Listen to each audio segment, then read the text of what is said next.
Welcome back. You're watching Business Morning on Channels Television. Now, technical colleges offer practical education for the acquisition of skills as well as basic scientific knowledge. But this has not been the case in recent times. Now, Nigeria boasts of about 61 private universities, 40 state universities, 40 federal government universities, and about 155 technical colleges. Now, during his budget presentation speech at the National Assembly, the president said there will be investment in training the youth through the revival of technical and vocational institutions to ensure they are competent enough to seize the opportunities that will arise from economic revival. So let's talk about the technical colleges this week. My next guest is Dr. Mark Abani. He's a development and tax consultant. Joins me now to give us his perspectives on what should be done to revamp, the technical colleges and vocational institutions. So good morning to you, Dr. Abani. Thank you so much for joining me. Good morning. Good morning, and thank you very much for having me. Dr. Abani, let's get your perspectives on the state of technical and vocational institutions in Nigeria. It's something that has dominated conversations year in, year out, whether from the public sector, whether from the private sector, whether from non-governmental organizations. The situation, as you say, has been discussed year in and year out. There are a number of traditional issues that have given rise to the situation we're in.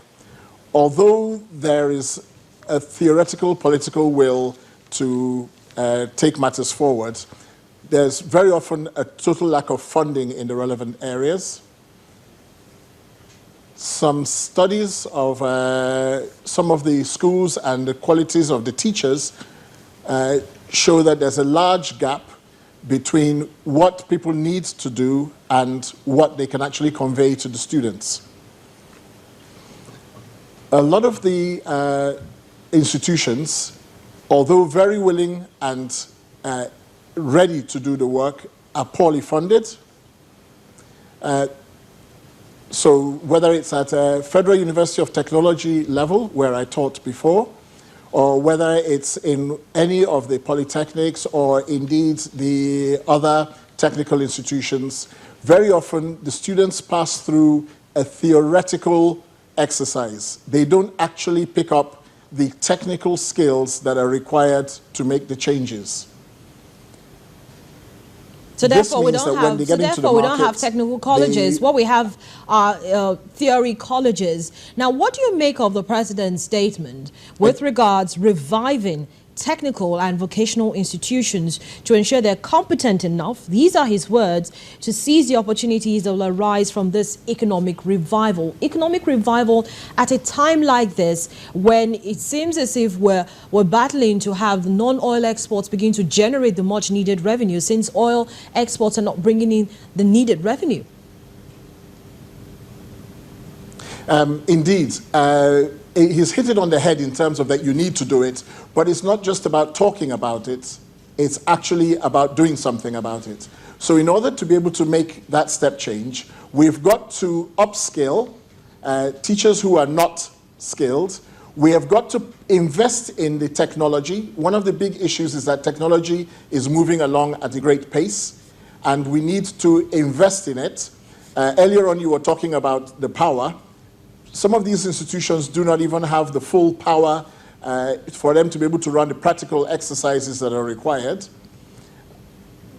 There are discussions around the theory of what requires to be done, and the practical aspects have just not been done. Now, what we need to do is we need to do an assessment of the capability of the teachers, the lecturers, in these institutions, not just of their academic qualifications, but also of their practical, hands-on skill sets. A significant number of these teachers in the study that was done a few years ago showed that they were not internet savvy, that they were not using technology to the best of its ability. And if you're not using this yourself as a teacher, you're hardly going to impart that into your students. So it is also a little bit more than just teaching them how to use bits of machinery or how to apply certain things. It also involves a hearts and minds. It involves a culture change. In order to get these youths, when they pass through this, everybody's attitude seems to be, I'm going to get a job somewhere. Actually, many of them are going to have to generate their own jobs. So there are ancillary skills that they are going to need as part of the technical education. The ability to be able to source funds, the ability to manage their own funds. A lot of our youth are actually doing very well. I went to have my phone changed the other day, and there's a young chap there, and he did all of the phone transfer. That's part of the technology we're talking about. But in talking to him, it was still clear he didn't understand some of the technology behind what he was doing. He's doing it by rote. And in addition, they're charging money. They seem to think they're not earning a lot of money. But actually, if you look at what he's getting per job, per day, compared to most of the graduates who are out there in the market, he's earning a lot more. But there's a lack of recognition of the skills that they have, and therefore they feel that they're not doing a worthwhile job. It's not enough to be a graduate. You really need to be a productive member of society. And this is what the president is alluding to. There are very many jobs that people are looking to apply for in the country, but they don't have the actual skills to do this. Now, some of the private sector have started to address some of these issues. If you take Nestle, for example, it has a technical college. I'm sure within Channels you've also developed the technical ability of some of your staff by in-service training, by various other things in order to bring their standards up. But they need to reach out to institutions that are providing, say, mass communication and those other opportunities. Because it's not just sitting behind the camera, in front of the camera, it's actually the people behind the camera who are doing the technology. So it's all those aspects. In aspects of when you have vocations, and take some of the vocations like a basic vocation. If you're talking about a roadside mechanic who's repairing cars, or indeed a vulcanizer. Again, a colleague of mine went into a vulcanizer and said, pressurize my tires. And he said, Oga, it's 45 PSI, that's the standard for a Jeep. But actually, the recommended PSI for that particular Jeep is 30. He doesn't understand that he needs to go back and read the documentation, check what is there in order to be able to provide it. So what he'd actually done was create a dangerous car rather than a safe car. Okay, so now looking at the technical colleges. When we're saying that you need to learn technology, it's much more than just learning the theory. It's much more than even learning how you can physically do it. It's all the other ancillary skills. It's a mindset that also needs to be changed. And that mindset needs to be generated from the lecturers, from the teachers. They need to be given a sense of value of what they're doing. Okay, so let me take you up on that now, Dr. Abani. We're talking about reviving the technical colleges and vocational institutions. Where should they start? Because now the presidency, the federal government is determined to focus on revamping the technical colleges. Where should they start? Should it be from the teachers? Should it be from reviewing the curriculum, perhaps? Or even providing equipment? All three of them are very important. We've got a National Association for Business and Technical Education Board which deals with the curriculum. The curriculum that already exists is actually quite good. It requires a little bit of tweaking, but it's actually quite good. What is far more important is to have the lecturers, the teachers in place. And what you have to start with is an audit of all of the teachers that exist on the ground and find a way of building their capacity. If we're unable to build their capacity, then they're not going to impart any capacity onto anybody else. Now, part of that capacity is looking at their terms and conditions, but also the clear knowledge that they have. So you start with the people who are going to impart the knowledge. But at the same time, you're going to come back repeatedly to the question, I know this, but I don't even have the equipment to be able to show how we're going to do it. So you do need to put in relevant core pieces of equipment or go into partnership with private companies. I've mentioned Nestle.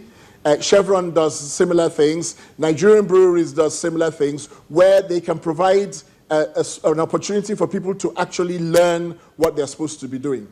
Now, the theory of the curriculum includes an IT year, which means that people between their OND and HND and at various parts of their courses are supposed to go out and have hands-on experience. But very often, this is, again, a theoretical exercise. They don't have connections to people who need these industries. My experience, again, has been with colleagues who do provide some sort of engineering service that the students want to come in, sign up for the IT, do a 9-to-5 job, get paid, but are actually not interested in learning the job that they are meant there to do.